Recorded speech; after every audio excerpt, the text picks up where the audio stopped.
So guys मैं यहाँ पे आपके सामने एक सेंटेंस बोलूंगा, उस सेंटेंस को मैं दो तरीके से ट्रांसलेट करके दिखाऊंगा।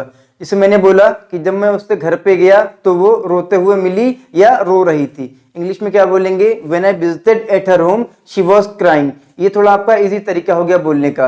लेकिन जब हम लोग इसी सेंटेंस थोड़ा एडवांस तरीके से बोलें तो क्या बोलेंगे? When I visited at her home she found to be crying. क्या बोले यहाँ पे? She found to be crying. तो ये थोड़ा हमारा एडवांस तरीका हो गया। सो गाइज आज के हम लोग इस वीडियो में कुछ एडवांस स्ट्रक्चर की वर्ड्स की बात करेंगे जो आप डे टू डे लाइफ में यूज कर सकते हैं। Now let's get started here. So guys जो भी मैंने यहाँ पे वर्ड्स लिखे हैं, so very first I would like to talk about the pronunciation of all this words. सबसे पहले मैं आपको इसका प्रोनाउंसिएशन बताऊंगा कि इसको सही से उच्चारण आपको कैसे करना है। So first one is here found to be. ठीक है, इसे क्या बोलेंगे? Found to be. Next one gherao, ये भी आपका हिंदी और इंग्लिश दोनों का वर्ड है। Next one seems to be. Next one familiar with. Next those who। next dance। second last soon after and last one not only but also। इस तरीके से। now guys we are going to talk about how to use all these words into sentence। अब हम लोग बात करेंगे सारे words को सेंटेंस में वन टू वन कैसे यूज करना है। now have a look here first one। First one is found to be. Found to be का मतलब होता है पाया गया या मिला। अच्छा, मिला कोई किसी से नहीं मिला। मैं आपको इसका एक तरीका बता दूं बोलने का। जैसे सपोज मैंने किसी को कोई देखा, कोई रो रहा था, कोई बात कर रहा था, कोई चोरी कर रहा था, कोई सो रहा था, कोई पढ़ा रहा था, इस तरीके से। तो हम लोग बोलते हैं कि जब मैं उससे मिला तो वो पढ़ा रहा था। इस तरीके से बोल सकते कि वो पढ़ा रहा था। और चाहे तो मैं इस तरीके से बोल सकता हूँ कि जब मैं उससे मिला तो वो पढ़ाते हुए मिला या पढ़ाते हुए पाया गया। देखिए सेंस वही निकल रहा है, लेकिन थोड़ा तरीका अलग हो गया बोलने का। तरीका अलग हुआ तो इंग्लिश में भी थोड़ा बोलने का या वे ऑफ स्पीकिंग थोड़ा हमारा चेंज हो गया। ठीक है, तो सेंटेंस में कैसे यूज कर सकते हैं आप इसे भाई? जैसे मैंने बोला कि जब मैं उससे मिला या जब मैं उससे मिला तो वो हंसते हुए मिला, या जब मैं उसके घर पे गया तो वो हंसते हुए मिला। तो क्या बोलेंगे? When I visited at her home he found to be laughing. एक और चीज यहाँ पे जो फाउंड टू के बी के बाद जो वर्ब यूज करेंगे तो वर्ब में आपको आईएनजी का भी यूज करना है। या नेक्स्ट सेंटेंस मैंने बोला कि जब मैं उसके घर पे गया तो वो पढ़ा रहा था या पढ़ाते हुए मिला। क्या बोलेंगे? When I visited at her home he found to be teaching या ही वॉज टीचिंग। इसे यूज करेंगे तो क्या बोलेंगे? He found to be teaching. मतलब कोई भी काम कोई भी करते हुए मिला। तो आप इस तरीके से यूज कर सकते हैं। नेक्स्ट वन घेराव। घेराव एक इंग्लिश का हिंदी का दोनों का वर्ड है। घेराव का मतलब होता है घेरना।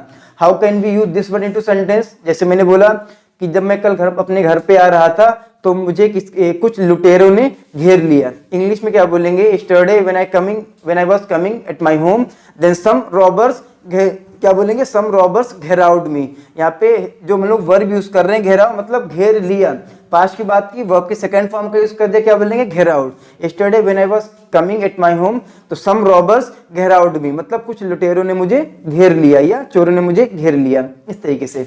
Next one seems to be. यह भी आपका इंग्लिश का एक स्ट्रक्चर है। सीम्स टू बी का मतलब होता है लगता है।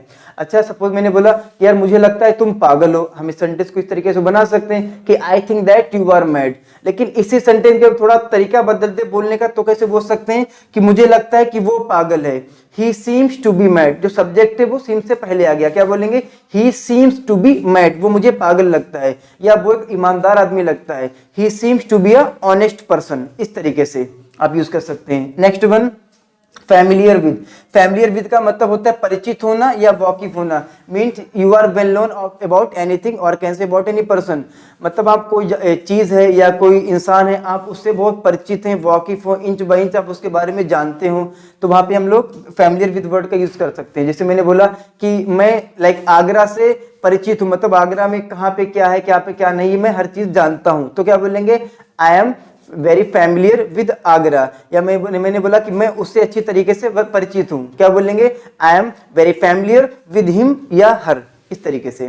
Now next one those who. Those who ये भी आपका इंग्लिश का वर्ड है। इसका मतलब होता है जो लोग।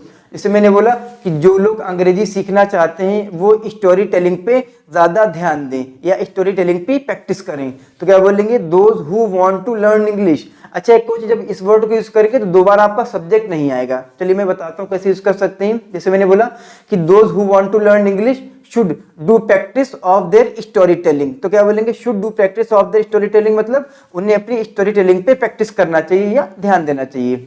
Now next one dance. Dance का मतलब होता है घना।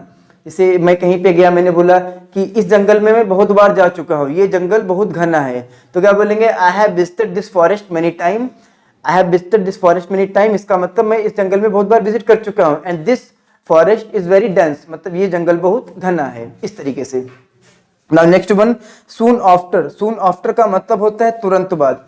जैसे सपोज कहीं पे कोई एक्सीडेंट हो गया, मैंने बोला कि एक्सीडेंट के तुरंत बाद जो ड्राइवर था वो वहां से भाग गया, तो क्या बोलेंगे, soon after the accident the driver ran away from there. Ran away का मतलब, वैसे रन अवे का मतलब होता है भाग जाना, लेकिन भाग गया, पास्ट की बात कर ली तो सेकंड फॉर्म का यूज कर लिया। क्या बोलेंगे, soon after the accident the driver ran away from there, मतलब ड्राइवर तुरंत वहां से भाग गया, इस तरीके से। Now last one word that is also very useful.